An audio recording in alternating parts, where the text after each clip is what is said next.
Yang terhormat Ibu Neti Karyana SPD sebagai CPG Angkatan 11. Yang terhormati Ketua Kepala TK KP Sukabakti Ibu Rolis Christine SPD. Yang saya hormati seluruh tamu undangan yang hadir dari Yayasan Amantori dan juga dari masyarakat, juga perwakilan dari Dewan Murid dan segenap Dewan Guru yang saya hormati. Pertama dan utama mari kita panjatkan puji syukur kehadirat Allah Subhanahu wa Ta'ala yang telah melimpahkan rahmatnya sehingga kita dapat berkumpul di majelis yang insyaallah mubarak amin. Sholawat dan salam kita aturkan kepada beliau Nabi Muhammad Rasulullah Sallallahu Alaihi Wasallam yang kita nanti-nantikan syafaatnya besok di hari yaumil kiamah. Sebelum acara demi acara dimulai, acara yang pertama pembukaan, mari kita buka acara siang hari ini dengan bacaan basmalah. Semoga acara diberi kelancaran dan manfaat. Bibarakatil Bismillahirrahmanirrahim. Dilanjutkan acara yang kedua menyanyikan lagu Indonesia Raya yang akan dipandu oleh Ibu Nunuk. Kepadanya kami persilakan.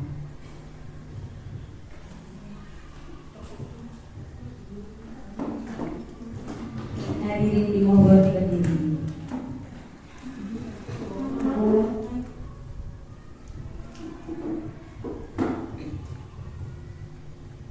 Hiduplah Indonesia Raya, Indonesia tanah airku, tanah tumpah darahku.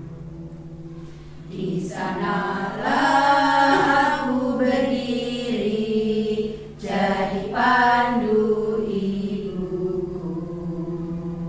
Indonesia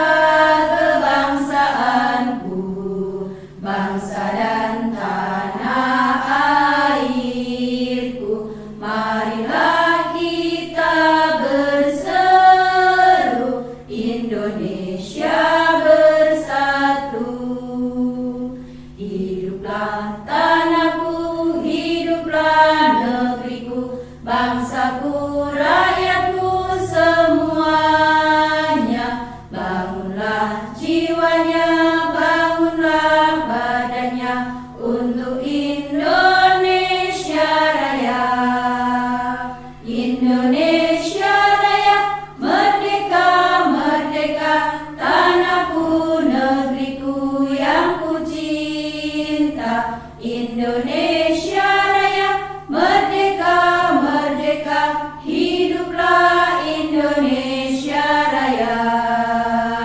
Indonesia Raya, merdeka, merdeka, tanahku, negeriku yang ku cinta. Indonesia Raya, merdeka, merdeka, hiduplah Indonesia Raya.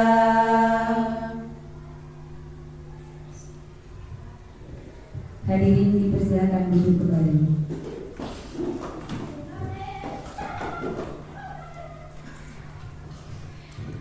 Acara selanjutnya yaitu sambutan dari Kepala TK Sukabakti kepada Ibu Rolis Christine SPD. Kami persilakan. Assalamualaikum warahmatullahi wabarakatuh. Waalaikumsalam warahmatullahi wabarakatuh. Salam sejahtera untuk kita semua. Alhamdulillahirabbil alamin. Wassalatu wassalamu ala asyrofil anbiya'i wal mursalin sayyidina wa maulana Muhammadin wa ala alihi wa sahbihi ajma'in. Langsung saja Ibu. Terima kasih sebelumnya atas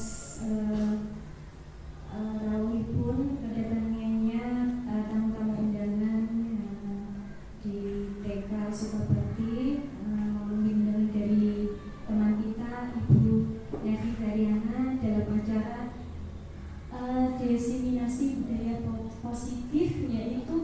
satu acara dari CGP angkatan 11 tahun 2024 ini.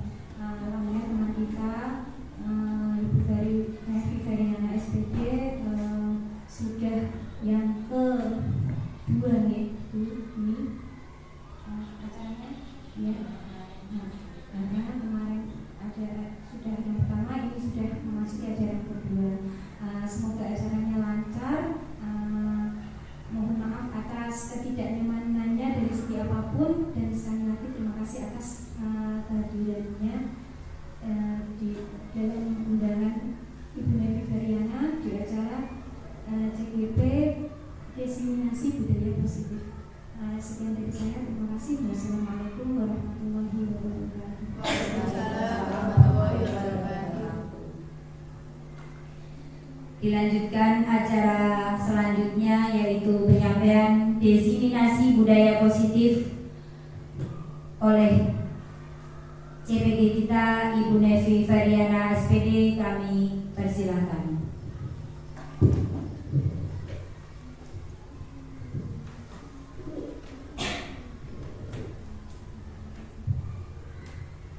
Assalamualaikum warahmatullahi wabarakatuh.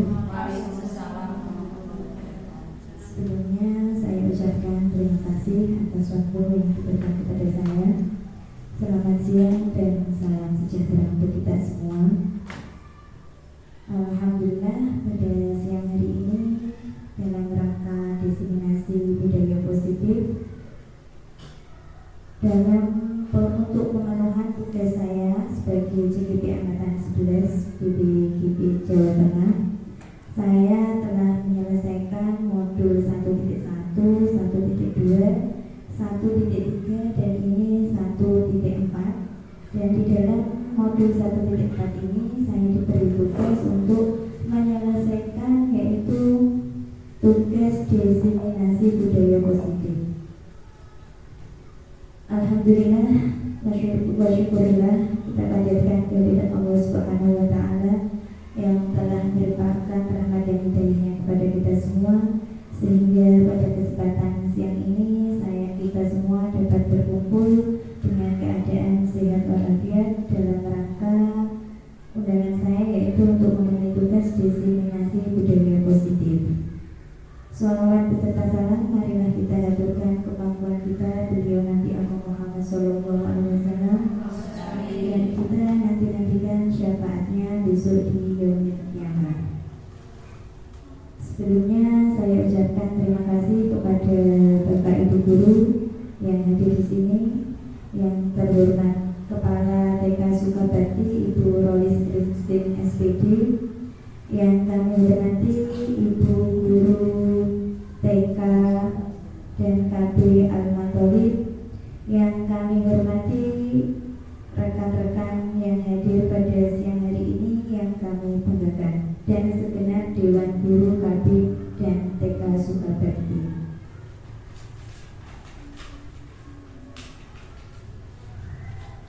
Di sini sebelum kita memulai diseminasi budaya positif, semoga acara pada hari ini nanti memberi manfaat untuk kita sebagai pendidik. Di sini sebelum dimulai saya akan memperkenalkan saya, yaitu saya Fevi Feryana, CGP calon guru penggerak angkatan 11 kelas 210 BPGB Jawa Tengah Kabupaten Jepara.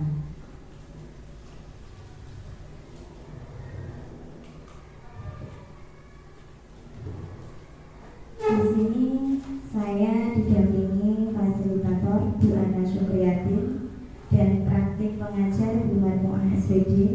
Beliau yang telah membimbing saya, mendampingi saya dalam menyelesaikan tugas-tugas guru penggerak yang semoga nantinya dapat bermanfaat bagi saya dan rekan-rekan semua. Apa nanti yang ilmu yang saya dapatkan bisa saya tularkan, bisa saya berkolaborasi dengan teman-teman untuk mengembangkan potensi-potensi kita sebagai pendidik.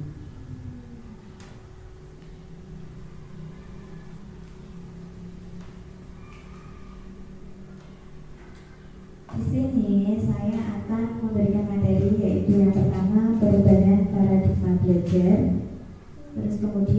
kedua disiplin positif, yang ketiga motivasi perilaku manusia, yang keempat kebutuhan dasar, dan yang kelima posisi kontrol restitusi, dan 6 keyakinan kelas, dan yang terakhir segitiga restitusi.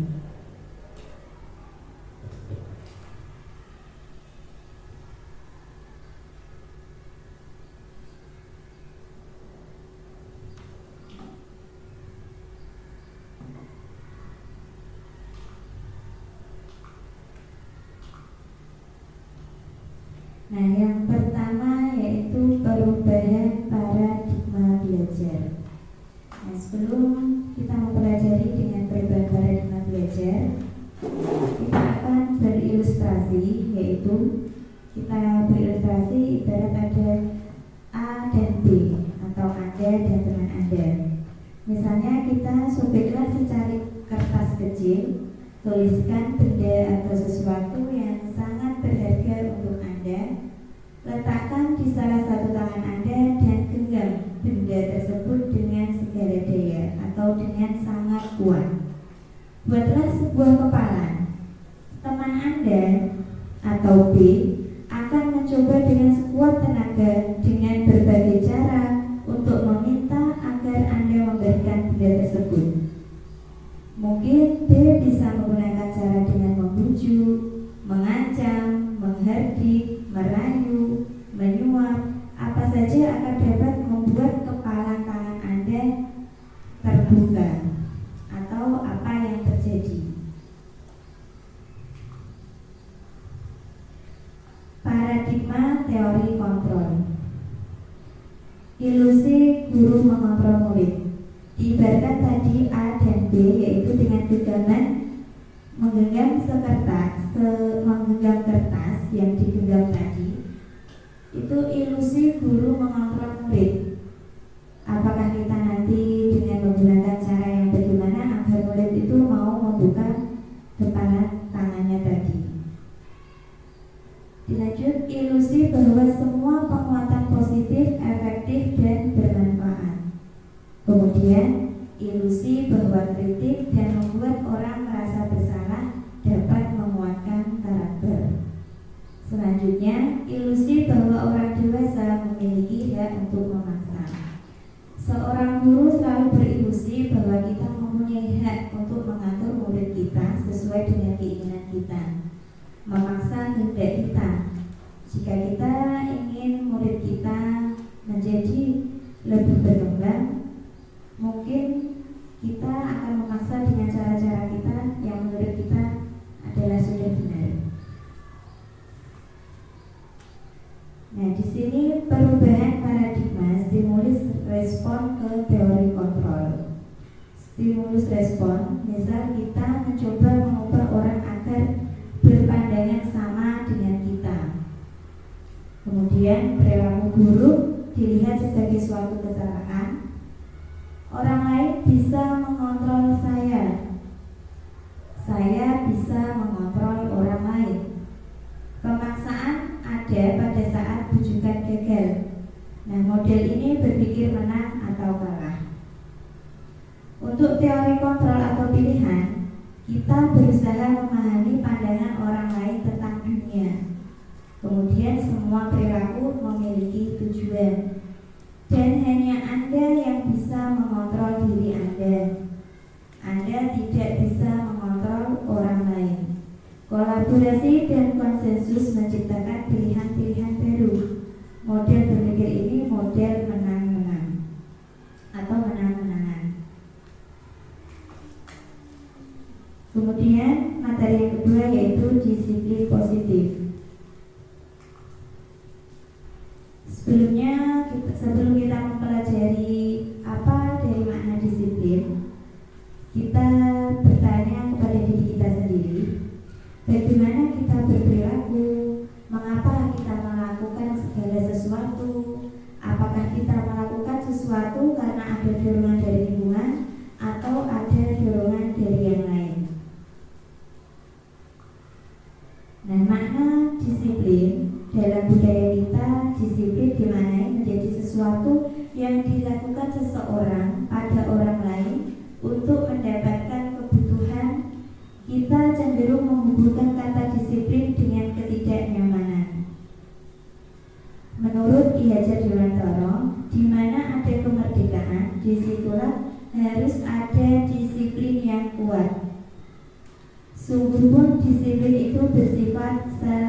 disiplin, yaitu kita sendiri yang mewajibkan kita dengan sekeras-kerasnya.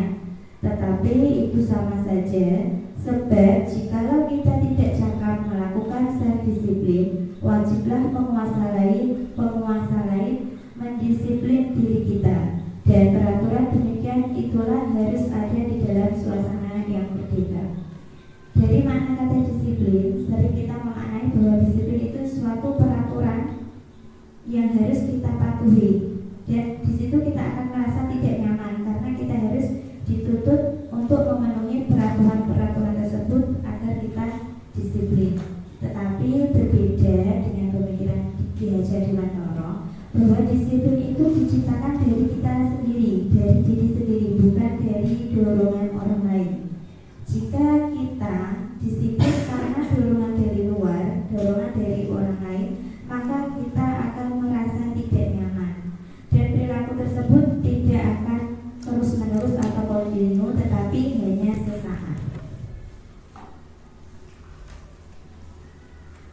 Disiplin positif merupakan pendekatan mendidik anak untuk melakukan kontrol diri dan pembentukan kepercayaan diri serta bertanggung jawab terhadap apa yang dilakukannya, karena mereka mendasarkan tindakan mereka pada nilai-nilai kebajikan universal. Apa makna dari kebajikan universal? Kebajikan universal yaitu nilai-nilai kebajikan yang disepakati bersama, lepas dari suku bangsa, agama, bahasa, maupun latar belakangnya, yang merupakan payung besar dari sikap dan perilaku kita sebagai fondasi kita berperilaku. Sedangkan nilai-nilai kebajikan itu sendiri adalah sifat-sifat positif manusia yang merupakan tujuan mulia yang ingin dicapai setiap individu. Kebajikan universal yaitu sesuatu kebajikan yang disepakati bersama, yang tidak ada dorongan atau paksaan, dan murni dari diri sendiri, keinginan dari diri sendiri, bukan paksaan dari orang lain. 3. Motivasi perilaku manusia. 3 motivasi perilaku manusia yaitu yang pertama, untuk menghindari ketidaknyamanan atau hukuman. Yang kedua, untuk mendapatkan imbalan atau penghargaan dari orang lain. Yang ketiga, untuk menjadi orang yang mereka inginkan dan menghargai diri sendiri dengan nilai-nilai yang mereka percaya. Ketiga tersebut adalah merupakan motivasi perilaku manusia. Ada yang untuk menghindari kita melakukan sesuatu, tapi untuk menghindari hukuman. Kita melakukan sesuatu karena kita ingin mendapat penghargaan dari orang lain, atau kita melakukan sesuatu karena kita menghargai diri kita sendiri dan dengan nilai-nilai yang kita percaya. Yang keempat yaitu kebutuhan dasar manusia.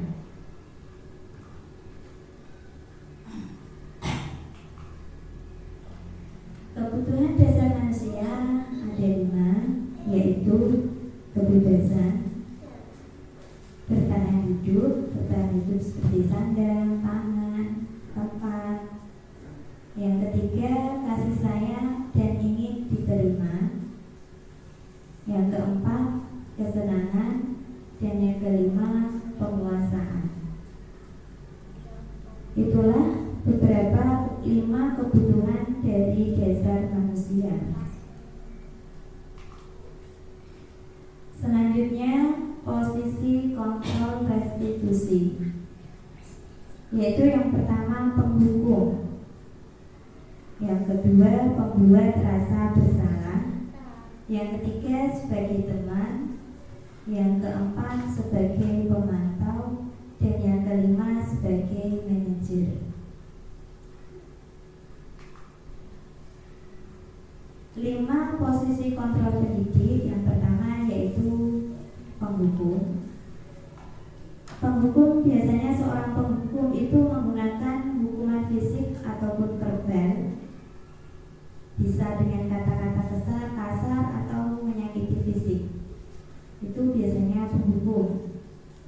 Kemudian yang kedua, orang yang menjalankan posisi penghukum senantiasa mengatakan bahwa sekolah memerlukan sistem atau alat yang dapat lebih menekan murid-murid lebih dalam lagi.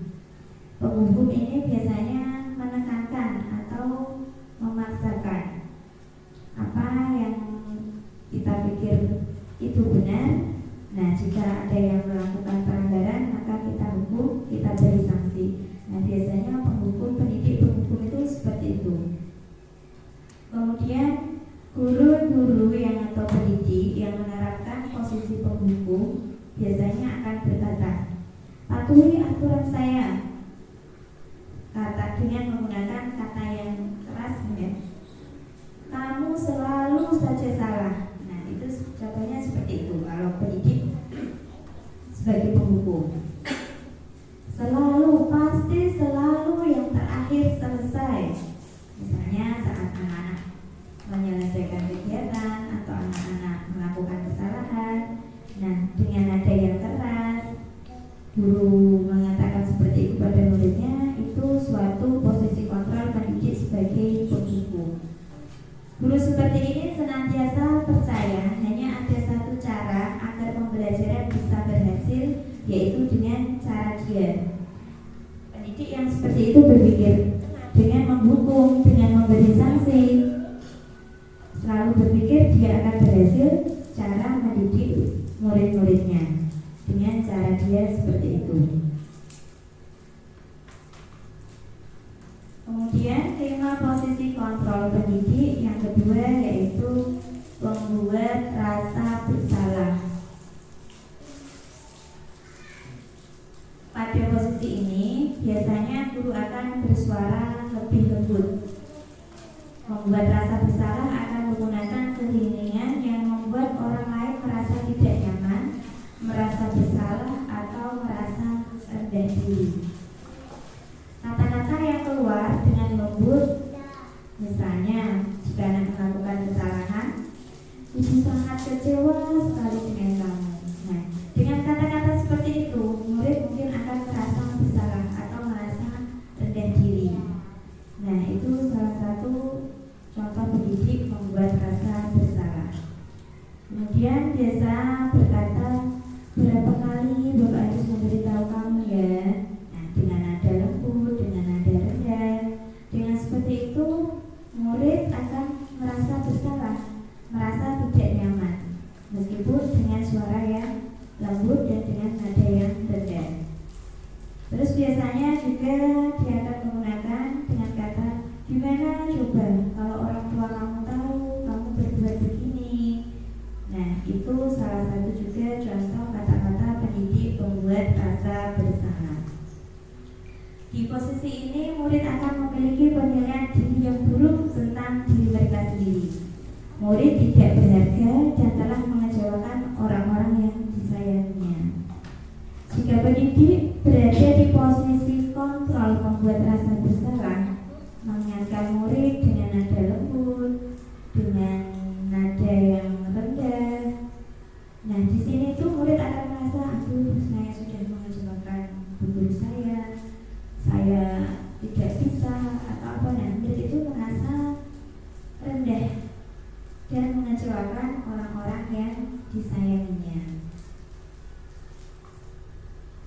Kemudian posisi kontrol pendidik yang ketiga yaitu sebagai teman. Guru pada posisi ini tidak akan menyakiti murid, namun akan tetap berupaya mengontrol murid melalui persuasi. Posisi teman pada guru bisa negatif ataupun positif. Jika pendidik menggunakan posisi kontrol sebagai teman terhadap muridnya, ada nilai-nilai positif dan ada nilai-nilai negatifnya. Yaitu yang salah satu dari nilai positif sebagai posisi kontrol pendidik sebagai teman, yaitu berupa berupa hubungan baik yang terjalin antara guru dan murid. Jika guru dan murid merasa sebagai teman, maka hubungan mereka akan menjadi lebih dekat, menjadi lebih nyaman, dan pembelajaran pun lebih enak karena merasa sebagai teman, murid merasa nyaman. Nah, di situ juga guru yang di posisi sebagai teman menggunakan hubungan baik dan humor untuk mempengaruhi seseorang. Jika pendidik sebagai posisi kontrol sebagai teman bisa berhumoris dengan muridnya, bisa menggunakan hubungan baiknya untuk mempengaruhi agar murid itu mau berkembang untuk mengembangkan potensinya.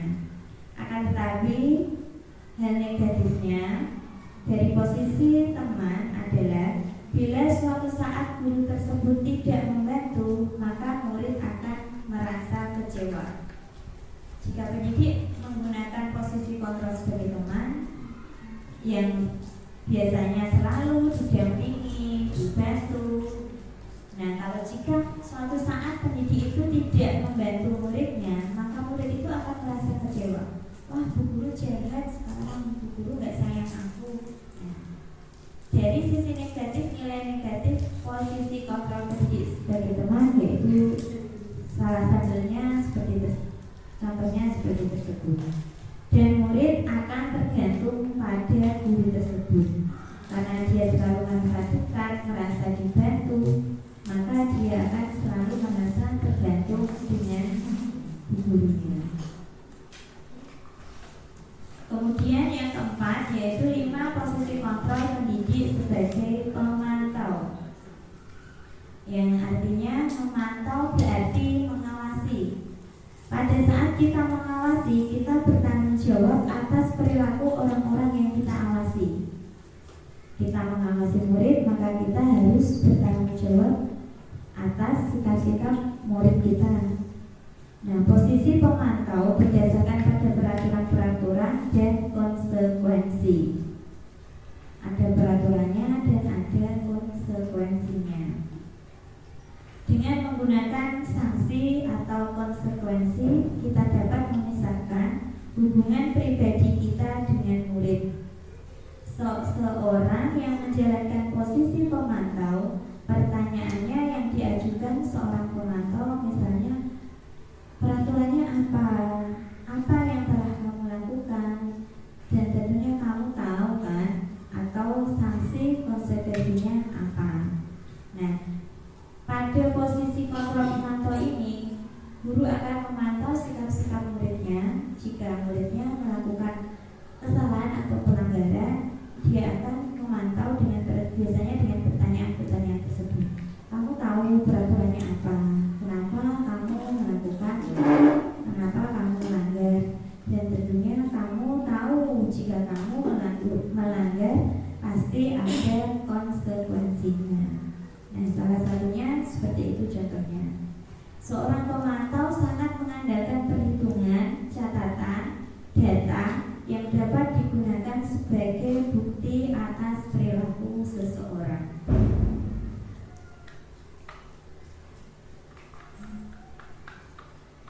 Kemudian yang terakhir yaitu 5 posisi kontrol pendidik sebagai manajer. Posisi kontrol pendidik sebagai manajer adalah posisi di mana guru berbuat sesuatu bersama dengan murid, mempersilahkan murid mempertanggungjawabkan perilakunya, kemudian mendukung murid agar dapat menemukan solusi atas permasalahannya sendiri. Jika kita sebagai pendidik berada di posisi kontrol manajer, jika murid melakukan pelanggaran atau kesalahan, tentunya kita akan tetap memotivasi mereka, tetapi tetap meminta mereka untuk mempertanggungjawabkan perilakunya dan mendukung bagaimana cara untuk mendapatkan solusi dari permasalahan yang mereka lakukan. Kemudian pada posisi kontrol manajer ini juga seorang manajer telah memiliki keterampilan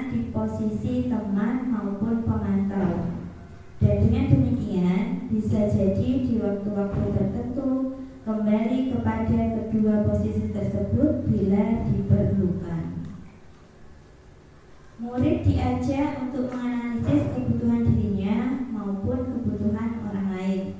Di sini menekankan bukan pada kemampuan membuat konsekuensi, namun dapat berkolaborasi dengan murid bagaimana memperbaiki kesalahan yang ada.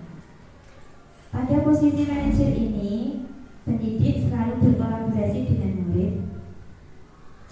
Jika murid melakukan kesalahan, kita berkolaborasi cara memperbaikinya bagaimana, kita membantu solusinya bagaimana.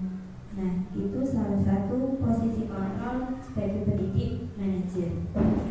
Tugas manajer yaitu membimbing murid untuk dapat mengatur dirinya. Kemudian, bukannya memisahkan murid dari kelompoknya, tetapi mengembalikan murid tersebut ke kelompoknya dengan lebih baik dan kuat. Nah, kira-kira dari 5 posisi kontrol pendidik, ibu-ibu semua di sini sudah menerapkan posisi kontrol pendidik yang mana? Iya, tentunya yang manajer ya. Masa kita akan menjadi posisi kontrol pendidik sebagai penghukum? Betul ya? Nah, kita akan berusaha berada di posisi kontrol pendidik sebagai manajer. Dengan posisi kontrol pendidik sebagai manajer, tentunya kita akan mengembangkan motivasi pendidik kita, murid-murid kita, dan berkolaborasi untuk memperbaiki kesalahan-kesalahan yang ada. Selanjutnya yaitu keyakinan kelas. Tujuan mulia yang mengacu pada nilai-nilai dan prinsip mulia yang dianut seseorang. Nah, keyakinan kelas itu apa sih? Apa nilai-nilai dari keyakinan kelas itu apa? Nah, nilai keyakinan kelas yaitu bersifat lebih abstrak daripada peraturan, yang lebih rinci dan konkret. Keyakinan kelas itu diambil dengan kesepakatan bersama, tidak ada paksaan. Kalau peraturan biasanya ada suatu tekanan atau ada yang diharuskan. Keyakinan kelas juga berupaya pernyataan-pernyataan universal. Pernyataan keyakinan kelas senantiasa dibuat dalam bentuk positif. Contohnya kita membuat keyakinan kelas, misal kalau untuk peraturan jangan buang sampah sembarangan. Nah, kalau dari nilai keyakinan kelas kita menggunakan kalimat-kalimat yang positif, kita dapat mengubahnya dengan buanglah sampah pada tempatnya. Nah, jika peraturan dengan keyakinan kelas itu sangat berbeda, karena tadi keyakinan kelas adalah kesepakatan yang kita ambil bersama, tidak ada unsur paksaan, agar murid dan pendidik merasa nyaman dalam pembelajaran. Akan tetapi kalau peraturan yaitu suatu penegasan atau sesuatu yang harus ditaati, jika tidak pasti ada sanksinya. Nah, contoh lagi keyakinan kelas dibuat dalam bentuk positif. Intinya itu kata jangan, kata tidak itu tidak digunakan, tetapi menggunakan bahasa yang lebih positif. Tadi seperti contoh, jangan buang sampah sembarangan. Nah, itu merupakan suatu peraturan. Tapi jika kita mengubahnya menjadi keyakinan kelas, maka kita akan ubah dengan kata yang positif, yaitu buanglah sampah pada tempatnya. Nah, di situ anak-anak akan merasa nyaman karena menggunakan kata-kata yang positif. Selanjutnya, keyakinan kelas hendaknya tidak terlalu banyak sehingga mudah diingat dan dipahami oleh semua warga kelas dan dapat diterapkan di lingkungan kelas. Jika kita sebagai pendidik tentunya membuat keyakinan kelas sebelum pembelajaran, nah kita membuatnya tidak perlu banyak-banyak, cukup 3 atau 4. Akan tetapi keyakinan kelas itu diterapkan setiap hari dan dilaksanakan dengan kontinu atau terus-menerus dan konsisten. Selanjutnya, nilai dari keyakinan kelas yaitu semua warga kelas hendaknya lewat kegiatan curah pendapat. Nah, misalnya bisa kita membuat keyakinan kelas dengan apa sih kita tanyakan pada murid-murid kita, apa yang kita mau dari keyakinan kelas kita. Misalnya kalau dengan menggunakan kata-kata yang positif, ke sekolah atau datang sekolah tepat waktu, ya kan? Agar anak-anak tidak terlambat. Kalau untuk peraturan, nanti menggunakan kata yang negatif, menggunakan kata jangan terlambat atau apa. Nah, kalau untuk keyakinan kelas bisa menggunakan dengan kata positif. Nah, dari membuat keyakinan kelas itu kan kita tidak perlu banyak-banyak. Kita tanyakan kepada murid-murid kita apa yang kita inginkan dari pembelajaran kita untuk keyakinan kelas kita ini, agar sama-sama merasa nyaman. Dan jika nantinya, jika kesepakatan atau keyakinan kelas itu kita lakukan dengan curah pendapat dari murid-murid kita, murid kita akan merasa bertanggung jawab karena itu keinginan kita. Misalnya kegiatan diselesaikan tepat waktu. Nah, jika itu yang diinginkan murid-murid kita, tentunya murid akan bertanggung jawab. Kegiatan saya harus saya kerjakan dengan tepat waktu karena sudah menjadi keyakinan kelas, yaitu kesepakatan bersama antara murid dan guru. Kemudian selanjutnya yaitu bersedia meninjau kembali keyakinan kelas dari waktu ke waktu. Jika kita membuat keyakinan kelas pada hari ini, maka kita akan meninjau keyakinan kelas itu setiap harinya. Bagaimana dengan keyakinan kelas yang kita buat? Apakah murid atau kita itu merasa nyaman? Terus pembelajaran juga lebih kreatif, lebih bermakna dengan keyakinan kelas yang kita buat bersama. Nah, kita tinjau kembali, jika ada yang perlu diperbaiki, maka kita bisa memperbaiki dengan murid-murid kita, yaitu keyakinan kelas apa, mengapa sudah kita buat keyakinan kelas tapi ada yang tidak menaati. Nah, kita bisa mengevaluasinya kembali, meninjau kembali keyakinan kelas yang sudah kita buat dari waktu ke waktu.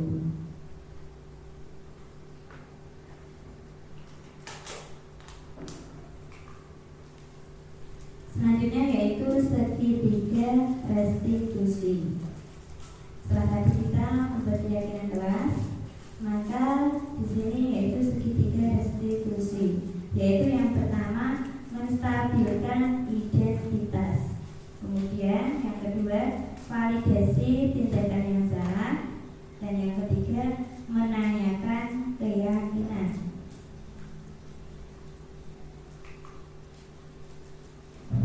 Nah, dari menstabilkan identitas, setiap orang pasti pernah melakukan kesalahan. Nah, jika murid kita melakukan kesalahan, kita perlu menstabilkan identitasnya. Jangan langsung memberi hukuman atau menghardik mereka. Misalnya, setiap orang memang tidak sempurna, manusia itu tidak ada yang sempurna. Setiap orang pernah melakukan kesalahan, atau kamu bukan satu-satunya yang pernah melakukan ini. Nah, dengan seperti ucapan atau kata-kata itu dapat menstabilkan identitas. Kemudian memvalidasi tindakan yang salah. Setelah kita menstabilkan identitas, kemudian kita memvalidasi tindakan yang salah. Setelah stabil identitas, kamu tentunya punya alasan mengapa kamu melakukan ini. Nah, jika anak didik kita melakukan kesalahan, yang pertama yaitu kita menstabilkan identitas mereka dengan kata-kata yang lembut. Contohnya tadi, setiap orang pasti pernah melakukan kesalahan.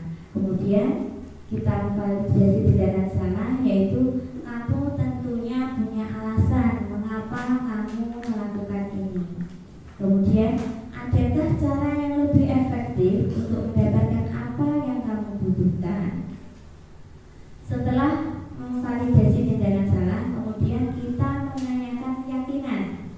Nah, tadi kan kita sudah membuat keyakinan kelas. Nah, jika anak didik kita melakukan pelanggaran, kita bisa menggunakan segitiga restitusi ini, yaitu tadi menstabilkan identitas, memvalidasi tindakan yang salah, kemudian menanyakan keyakinan. Keyakinan kelas apa yang telah kita sepakati? Mengapa bisa kamu lalai atau kamu tidak menaatinya? Kemudian kamu ingin menjadi orang seperti apa? Kita sudah membuat keyakinan kelas, akan tetapi anak didik kita tidak menaati. Nah, kita bisa menggunakan segitiga restitusi ini. Satu, menstabilkan identitas, validasi tindakan yang salah, dan menanyakan keyakinan.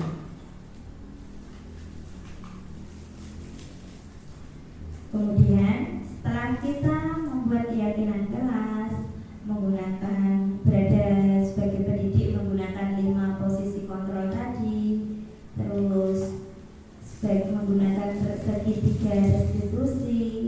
Nah, perubahan apa yang terjadi pada cara berpikir Anda dalam menciptakan budaya positif di kelas maupun sekolah Anda setelah belajar budaya positif? Nah, setelah kita belajar budaya positif, kita menerapkan budaya positif di kelas kita, di sekolah kita, apa yang akan terjadi atau bagaimana cara berpikir Anda untuk menciptakan budaya positif? Ini sepertinya sudah ngantuk ya Ibu? Iya. Jam ngantuk. Jam rawan ini sebenarnya sudah mengantuk.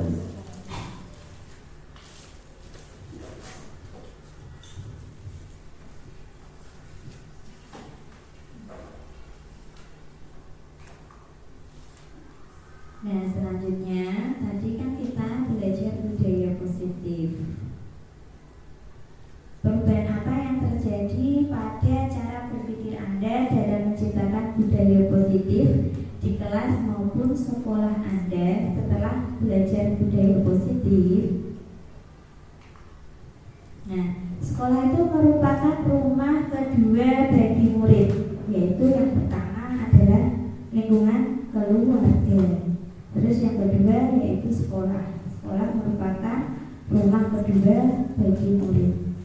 Sehingga sudah seyogyanya sekolah menjadi tempat yang nyaman bagi mereka. Nah, membuat tempat yang nyaman bagi murid adalah tugas sebagai pendidik. Ki Hajar Dewantara mengibaratkan sekolah sebagai tanah tempat bercocok tanam dan guru adalah petaninya. Agar benih-benih yang ditanam dapat tumbuh dengan baik, seorang petani harus bisa menyiapkan tanah yang baik dan menjaga lingkungan dari hal-hal yang dapat merusak tanaman. Jikalau petani ingin tanamannya subur, tanamannya berkembang dengan baik, membuahkan hasil yang baik, maka tentunya akan merawat tanahnya tersebut, diberi pupuk, diairi agar tanahnya tidak gersang.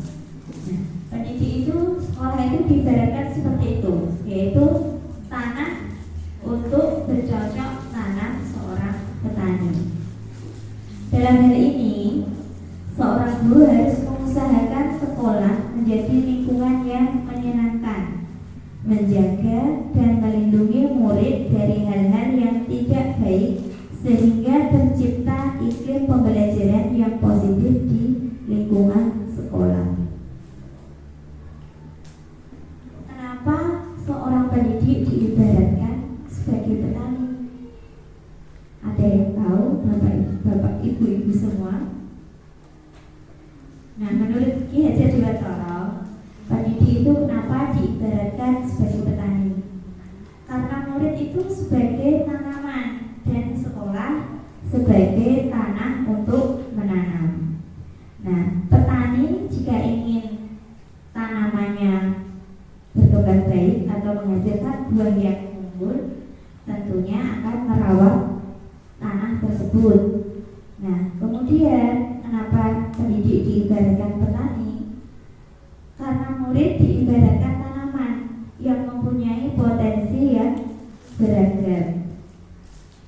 Contohnya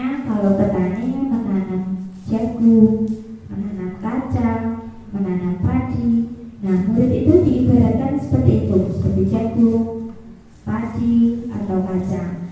Nah, petani tentunya tidak bisa menggunakan cara yang sama untuk mendapatkan hasil yang baik. Masa kita mau menanam jagung tapi kita menggunakan cara menanam padi?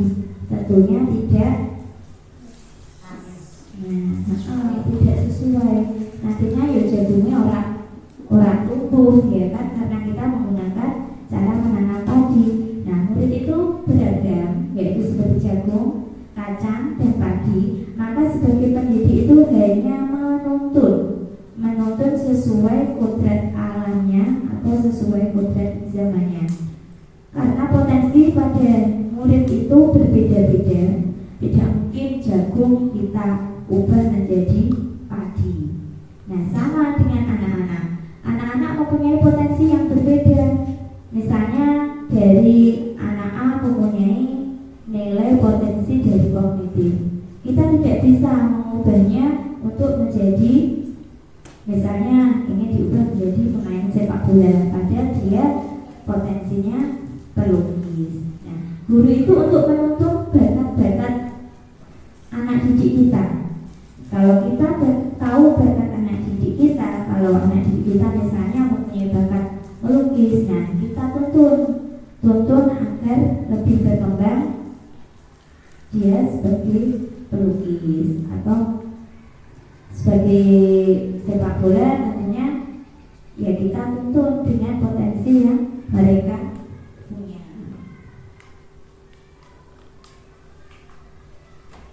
Selanjutnya, dalam menciptakan lingkungan belajar yang positif perlu dilakukan pembiasaan-pembiasaan yang dapat menggiring siswa pada pemenuhan keyakinan akan nilai-nilai kebajikan. Nah, untuk menciptakan lingkungan budaya positif atau lingkungan yang positif, yaitu kita menggunakan pembiasaan-pembiasaan. Misalnya kita membuat keyakinan kelas. Di keyakinan kelas itu banyak nilai-nilai kebajikan yang diyakini anak didik kita. Contohnya kita membuat keyakinan kelas dengan buanglah sampah pada tempatnya. Nah, jika kita sudah membuat keyakinan kelas seperti itu, tentunya murid akan merasa bertanggung jawab. Kita sudah membuat keyakinan kelas, saya nggak boleh buang sampah sembarangan. Nanti kalau saya membuang sampah sembarangan, tempatnya akan kotor. Kita harus membersihkannya. Kalau tempatnya kotor, bisa menimbulkan penyakit. Nah, dari pembiasaan-pembiasaan tersebut, maka akan tercipta budaya positif di sekolah. Misal pada hari Jumat ada kegiatan Jumat sehat di lingkungan sekolah kita dengan bersih-bersih bersama, membuang sampah, menyapu. Nah, itu merupakan pembiasaan positif ya, budaya positif. Tentunya ini sudah kita lakukan. Setiap Jumat kita sudah bersih-bersih, membersihkan sekolah. Nah, salah satunya itu adalah budaya positif yang sudah kita terapkan di sekolah kita. Tetapi nilai-nilai tersebut patut kita kembangkan, kita laksanakan secara konsisten, secara terus-menerus.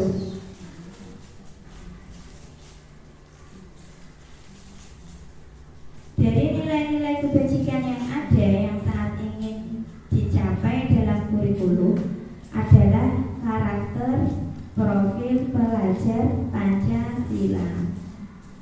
Yaitu profil pelajar Pancasila ada 6 ya. Ada beriman, bertakwa kepada Tuhan Yang Esa, ada bergotong royong. Selanjutnya yaitu dengan membentuk budaya positif di sekolah diharapkan dapat membentuk karakter profil Pancasila dalam diri siswa. Dengan menggunakan profil pelajar Pancasila, kita berharap anak didik kita terbentuk karakternya sesuai dengan profil budaya positif di sekolah, yaitu diharapkan dapat membentuk karakter profil Pancasila. Contohnya, kalau untuk beriman bertakwa kepada Tuhan Yang Esa, misalnya kita setiap pagi sebelum kegiatan kita berdoa bersama, membaca surah-surah pendek, atau mungkin ada yang membaca Asmaul Husna dengan baris atau apel pagi. Nah, itu suatu budaya positif yang sudah kita terapkan di sekolah, yaitu membentuk karakter anak-anak beriman dan bertakwa. Kemudian dengan memperingati hari-hari besar Islam, misalnya Isra Mi'raj atau Maulid Nabi, nah itu juga sudah merupakan budaya positif yang sudah kita terapkan, yaitu dengan beriman dan bertakwa. Kemudian gotong royong. Nah, kita melakukan Jumat Sehat dengan bersih-bersih bersama, menyapu halaman, menyapu kelas. Nah, ini juga sudah termasuk budaya positif yang sudah kita terapkan, yaitu dengan gotong royong. Bergotong royong bersama-sama membersihkan lingkungan kelas atau lingkungan sekolah. Tentunya ibu-ibu sudah banyak yang menerapkan budaya positif di sekolah kita. Tentunya sudah, tetapi perlu dikembangkan agar lebih baik dan baik lagi. Nah, dengan membentuk budaya positif di sekolah, tadi sudah dengan bergotong royong, beriman dan bertakwa kepada Tuhan Yang Esa, terus berkebinekaan global, yaitu tidak membeda-bedakan, selalu bersatu, tidak misalnya ada yang berbeda agama atau apa, nah kita tidak membeda-bedakan. Inovatif, nah contoh dari inovatif misalnya kita mempunyai pemikiran-pemikiran yang kritis. Nah, dengan bagaimana membentuk pembelajaran yang efektif, kemudian kreatif. Kreatif itu bisa kita ambil contoh, misalnya kita sudah terapkan, kita menggunakan barang-barang bekas ya. Nah, kita sudah tanpa kita sadari itu kita sudah menerapkan budaya-budaya positif tersebut. Misalnya botol minuman bekas atau kardus-kardus, dan kita bisa buat hiasan dinding atau hiasan kelas atau pembelajaran.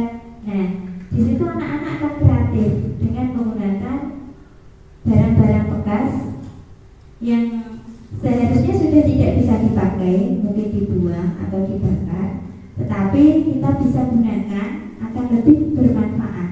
Nah, di situ anak-anak akan lebih berpikir kreatif. Dan tentunya budaya positif tersebut sudah kita terapkan di sekolah kita. Saya yakin ibu-ibu semua sudah menerapkannya, yaitu agar untuk membentuk karakter siswa sesuai dengan profil pelajar Pancasila. Akan tetapi sebagai pendidik tentunya tidak hanya itu sudah sebatas ini sudah saya lakukan.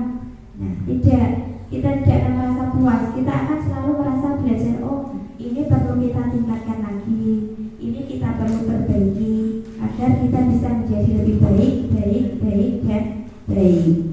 Nah, dari hal yang baik tadi yang sudah kita terapkan, kalau kita mempunyai pemikiran, kita berkeinginan untuk menjadikan lebih baik lagi, tentunya akan mendapatkan sesuatu yang lebih.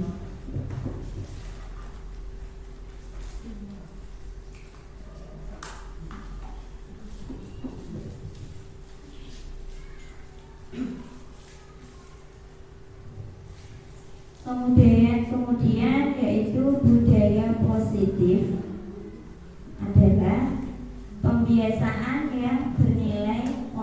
positif, yang di dalamnya itu mengandung sejumlah kegiatan yang mampu menumbuhkan karakter positif murid. Kebiasaan yang sudah membudaya akan berjalan dengan sendirinya, baik ketika dalam pengawasan ataupun tidak. Jika kita sudah melakukan atau menumbuhkan karakter pada anak dengan nilai positif, anak itu akan merasa terbiasa tanpa kita suruh, tanpa kita awasi. Anak akan melakukannya dengan keinginannya sendiri, karena itu sudah menjadi kebiasaan yang kita budayakan. Contoh misal, kalau kita mau makan, kita harus cuci tangan dan berdoa. Nah, kebiasaan-kebiasaan yang tersebut, saat anak mau makan tanpa kita suruh, dia akan mau cuci tangan dulu. Nah, itu merupakan suatu kebiasaan yang sudah kita terapkan. Kemudian sebelum makan, anak-anak juga akan berdoa tanpa kita suruh. Nah, itu suatu karakter yang sudah kita tumbuhkan dengan kebiasaan-kebiasaan yang sudah kita terapkan. Jadi tidak, ayo kalau mau makan harus cuci tangan dulu. Nah, tidak perlu seperti itu. Tanpa diawasi, tanpa disuruh, anak-anak akan tahu apa yang harus dia lakukan. Nah, itu salah satu kebiasaan yang bernilai positif.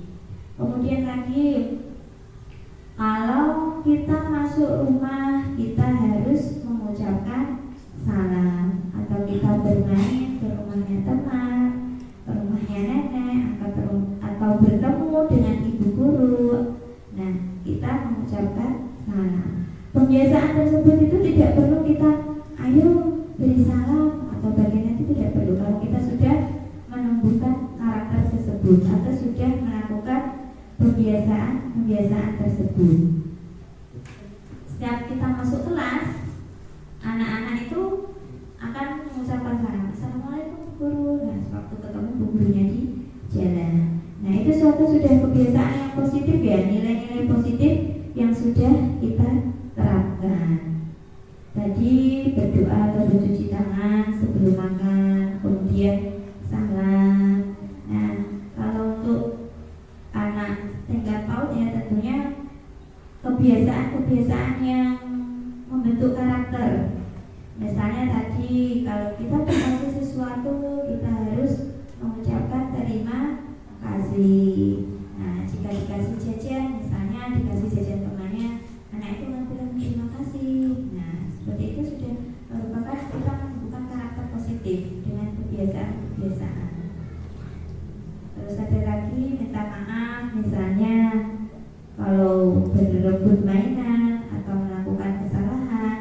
Nah, dengan kita menumbuhkan karakter positif tersebut, anak akan tahu, oh saya salah, jadinya saya harus minta maaf.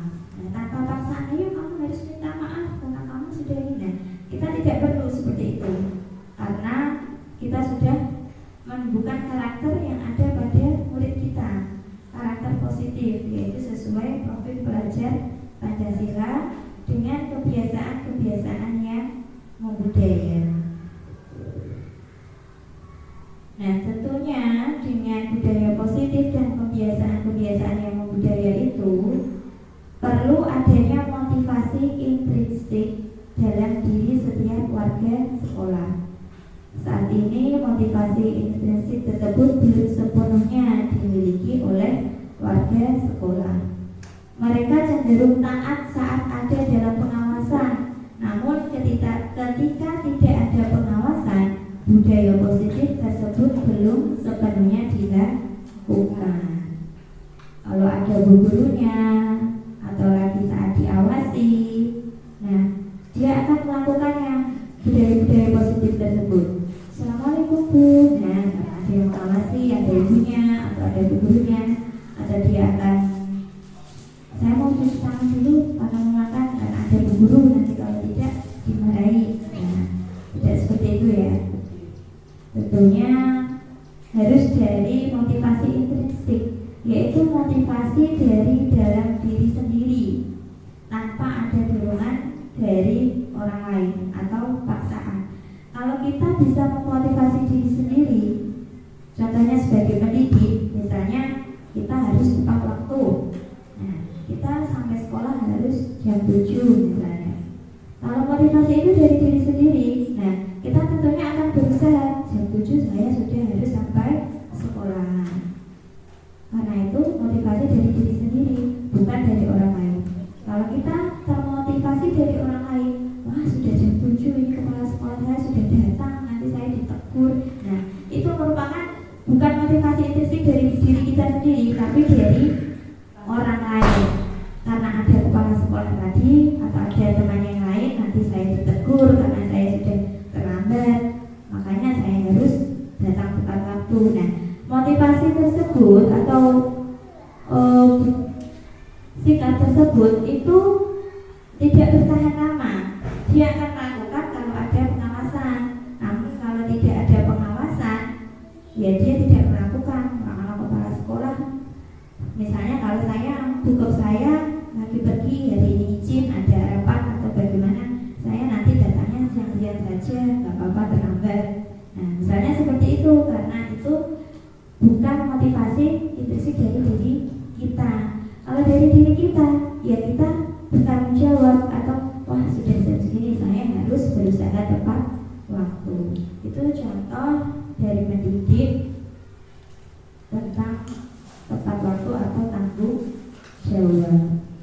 Kemudian contoh yang lain, misal kita sebagai pendidik, kita ingin menuntun murid kita itu lebih kreatif. Nah, kita memberikan kegiatan yang kreatif bukan karena wah saya lagi diawasi atau ada lagi pengawas, saya harus memberikan kegiatan atau pembelajaran yang menarik. Tidak, tapi karena jika keinginan kita sendiri, kita mempunyai tekad sendiri, saya harus menuntun murid saya dengan potensi yang dimilikinya. Nah, itu dari diri kita sendiri, maka kita akan merasa senang, kita akan tidak merasa paksaan, karena itu merupakan suatu dari dalam diri kita sendiri.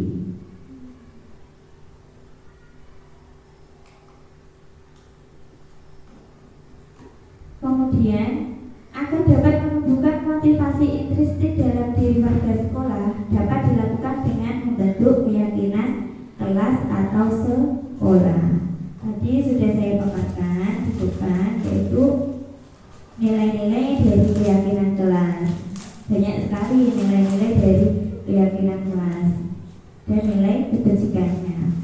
Melalui keyakinan kelas atau sekolah, warga sekolah dapat lebih memahami dan menghayati nilai-nilai kebajikan yang mereka yakini. Contohnya kalau datang sekolah tepat waktu. Nah, nilai kebajikan apa kira-kira? Tentunya nilai kebajikan tanggung jawab atau disiplin. Kemudian buang sampah pada tempatnya.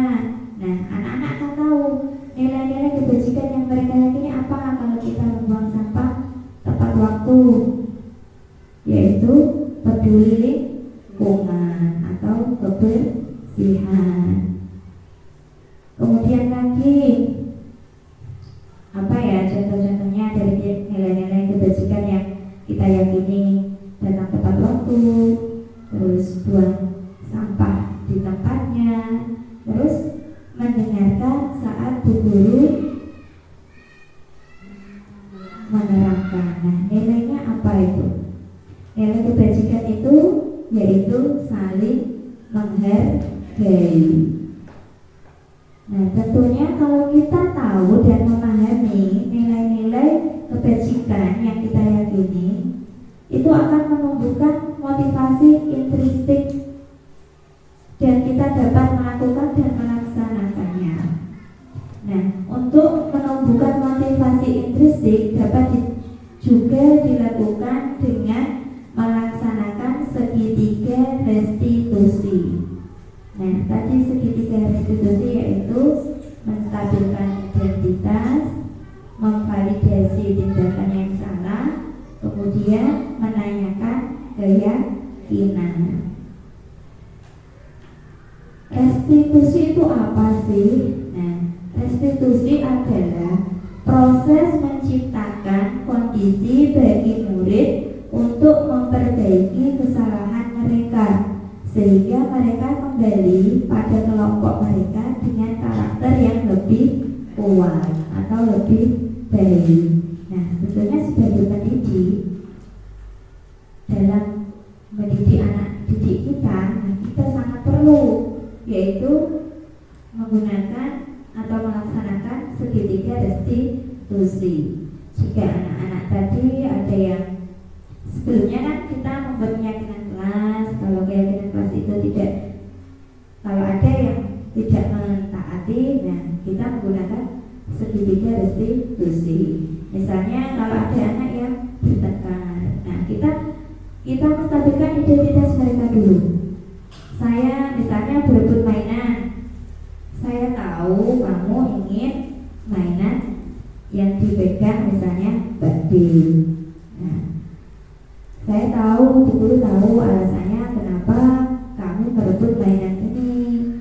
Karena manusia itu tidak sempurna, kita mempunyai keinginan. Akan tetapi, nah, kita memvalidasi tindakan yang salah. Perbuatan merebut itu tentunya tidak baik. Nah, makanya tidak boleh saling berebut. Nah, itu contohnya memvalidasi tindakan yang salah. Kemudian kita menanyakan keyakinan. Nah, apakah baik kalau kita itu berebut atau bertengkar dengan teman? Nah, tentunya tidak. Kalau kita berebut, kita bertengkar, nah tentunya nanti kita tidak punya teman.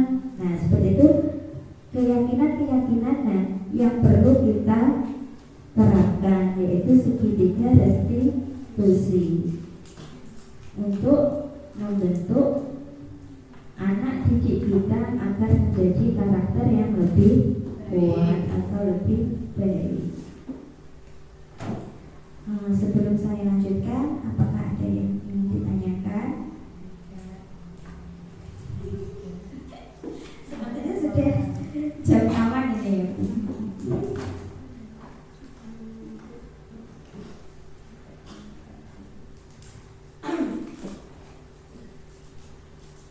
Nah, selanjutnya tujuan pendidikan Ki Haji Abdillah yaitu yang tadi sudah saya katakan di depan, menuntun anak dengan segala kodrat yang ada pada anak-anak agar mereka dapat mencapai keselamatan dan kebahagiaan yang setinggi-tingginya, baik sebagai manusia maupun anggota masyarakat. Anak diberikan kesempatan untuk mengembangkan minat, bakat, serta potensi sebagai individu yang unik. Jadi tugas guru itu memberikan tuntunan agar anak tidak kehilangan arah, sehingga terciptakan kemerdekaan dalam diri anak tersebut. Sudah saya paparkan tadi di depan bahwa sebagai pendidik yaitu kita menuntun anak-anak didik kita sesuai kodratnya, karena anak didik itu merupakan sesuatu yang unik. Mengapa dibilang unik? Karena mereka itu mempunyai potensi yang beragam, mereka tidak sama, potensinya berbeda, keinginannya juga berbeda. Nah, sebagai pendidik yaitu tugasnya seperti tujuan dari pendidikan Indonesia Dewantara, yaitu menuntun anak sesuai kodratnya. Maksudnya apa?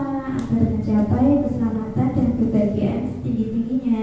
Nah, dengan kodrat yang mereka miliki, kita hanya berkewajiban menuntun agar mereka bisa mencapai kebahagiaan yang setinggi-tingginya. Murid itu juga bisa diibaratkan sebuah lukisan atau kanva yang sudah ada lukisannya. Nah, sebagai pendidik itu kita mempunyai tugas untuk menebalkan. Maksudnya apa? Kok kita mempunyai tugas untuk menebalkan? Nah, murid itu sudah mempunyai potensi posisi. Nah, sebagai guru kita bertugas untuk menebalkan kata-kata itu. Kalau untuk yang positif kita tebalkan, tapi untuk yang negatif kita samarkan, dibiarkan saja. Nah, sebenarnya kan dia akan tidak terlihat jika kita menebalkan dengan hal-hal yang positif.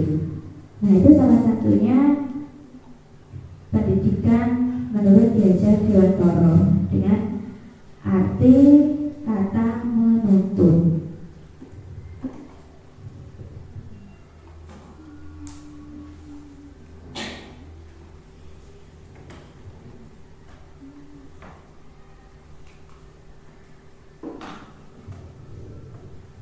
Kemudian, jika kita menerapkan budaya positif, salah satunya yaitu dengan membuat keyakinan kelas, tentunya kita mempunyai tolak ukur.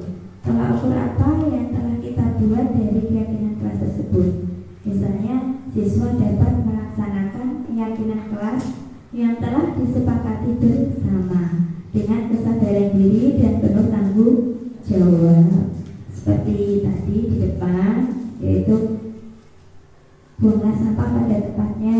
Nah, anak-anak akan membuang sampah jika habis makan jajan akan dibuang sendirinya dengan di tempat sampah tanpa kita paksaan atau awas ya, kamu buangnya kok buang bungkus jajan sembarangan. Nah, misal itu kalau kita tidak membuat kesepakatan kelas, karena dia tidak mempunyai kesadaran diri dan tidak mempunyai tanggung jawab. Kalau kita membuat kesepakatan kelas atau sesuatu yang sudah kita sepakati bersama dari keinginan kita sendiri, kita inginnya apa, nah kita sepakati, kemudian kita bertanggung jawabkan, kita laksanakan, serta terwujudnya kebiasaan yang baik dalam diri siswa sehingga tercermin karakter profil pelajar Pancasila, itu dengan berdoa sebelum kegiatan, dengan berkolaborasi, bekerja sama, saling menolong, terus kemudian bergotong royong, membersihkan sekolahan. Nah, itu suatu sikap yang mencerminkan profil pelajar Pancasila dengan kebiasaan-kebiasaan yang kita lakukan, kita terapkan di sekolah kita. Nah, untuk membuat keyakinan kelas tadi, sebelumnya kan kita mencurahkan apa yang diinginkan dari warga kelas tersebut, misalnya bu gurunya atau gurunya dan murid-muridnya. Nah, sesudah kita membuat keyakinan kelas yang sudah kita sepakati, anak itu akan merasa mempunyai kesadaran diri dan tanggung jawab dari keyakinan kelas tersebut, yaitu dengan terwujudnya kebiasaan-kebiasaan yang baik dalam diri siswa agar tercermin karakter profil pelajar Pancasila. Kemudian setelah kita menerapkan budaya positif dengan salah satunya melaksanakan keyakinan kelas, kita mempunyai rencana perbaikan. Jika sudah kita terapkan di sekolah kita, di kelas kita, nah kita mempunyai rencana perbaikan. Nah, rencana perbaikannya apa? Misalnya kita mengevaluasi kesepakatan kelas yang telah dibuat secara berkala. Hari ini kita membuat kesepakatan kelas, besok anak-anak meyakini dengan kesepakatan kelas itu apa? Tidak. Nah, kita mengevaluasinya. Terus nilai-nilai positif atau yang tertanam dalam diri anak kita itu seperti apa? Perlu ditingkatkan, perlu dilakukan, dilaksanakan secara konsisten. Terus sudah kita membuat kesepakatan kelas, kemudian kita mengevaluasi kesepakatan kelas, maka sebagai pendidik menempatkan diri pada posisi kontrol. Nah, tadi posisi kontrol ada 5, yaitu ada penghukum, ada pembuat rasa bersalah, ada sebagai teman, terus sebagai pemantau, dan sebagai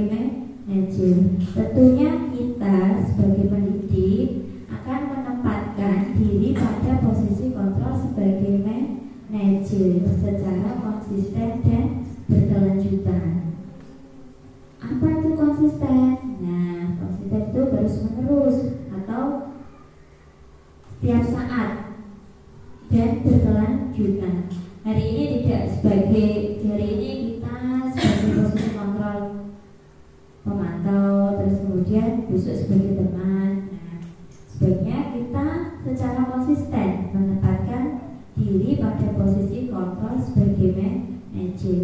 Dengan pendidik yang konsisten, maka muridnya juga akan konsisten. Karena para pendidik itu merupakan suatu teladan atau suatu contoh dari anak didik kita. Kita tidak perlu jika kita menyuruh murid kita untuk ayo kita bersih-bersih atau ayo kita buang sampah atau apa. Nah, kita tidak perlu gembar-gembar tiap hari, tapi kita memberi teladan. Wah, nah ini ada sampah, kita buang di mana ya? Nah, misalnya bu guru mengambil sapu atau membuang sampah itu pada tempatnya. Nah, dengan anak-anak melihat tadi, itu kita sudah menjadi teladan atau suatu contoh yang akan ditiru anak didik kita. Wah, bu guru saja nyapu, aku malu kok malah aku yang buang sampah sembarangan. Aku oleh bu guru mencontoh bu guru biar tempatnya bersih. Nah, seperti itu. Nah, itu dari contoh sikap kebersihan. Untuk sikap-sikap yang lain yang merupakan guru kan suatu teladan, suatu contoh. Kita harus bisa menerapkan kita sebagai pendidik. Misalnya anak bu guru mau sekolah sandalan. Nah, tentunya anak didik kita juga bu guru sandalan kok bisa aku dikon sepatu. Nah, itu kan bukan merupakan contoh. Bu guru yang tidak memberikan contoh yang baik. Nah, kalau kita bu gurunya memberi contoh yang baik, memberikan nilai-nilai yang positif, tentunya anak akan meniru bahwa bu guru itu idolaku. Kalau lebih-lebih anak PAUD, anak TK itu ya memang bu gurunya yang lebih ditiru daripada orang tuanya. Kalau dikandani orang tuanya, oh, bu guru tak seperti ini bu guru tak ngomong seperti ini, bu guru minta seperti ini. Nah, karena dia sangat mengidolakan. Kalau dia sangat mengidolakan, merupakan bu guru itu suatu contoh atau teladan yang pasti ditiru anak didik kita. Lebih-lebih anak PAUD yang sangat perlu yaitu penguatan dalam membentuk karakter. Kemudian kita setelah kita menerapkan posisi kontrol sebagai manajer yang konsisten dan berkelanjutan, kita juga akan menerapkan segitiga restitusi pada setiap masalah yang ada. Jika kita menghadapi masalah yang ada di sekolah dari anak didik kita, nah, kita sebaiknya menerapkan segitiga restitusi, yaitu dengan menstabilkan identitas, memvalidasi tindakan yang salah, kemudian menanyakan keyakinan, kemudian berkolaborasi dengan semua pihak demi terwujudnya budaya positif. Kalau kita tidak berkolaborasi dengan semua pihak, dengan kepala sekolah, dengan guru, dengan anak didik kita, dengan wali murid atau komite, tentunya budaya positif ini tidak akan terwujud. Karena berkolaborasi dengan semua pihak sangat mendorong terwujudnya budaya positif. Kalau gurunya ingin menciptakan budaya positif, nah, kalau bu kepalanya sekolah atau wali muridnya tidak, tentunya tidak akan tercipta atau tidak akan terwujudnya budaya positif.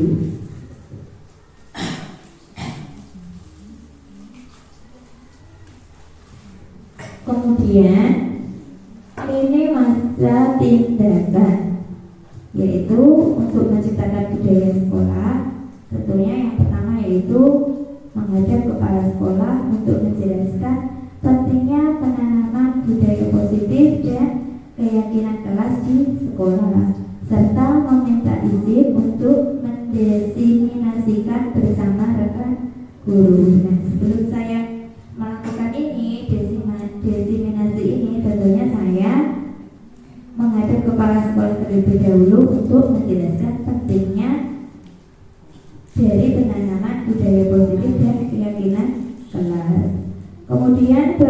berkolaborasi dan berkoordinasi dengan guru kelas yang lain untuk membuat keyakinan kelasnya masing-masing.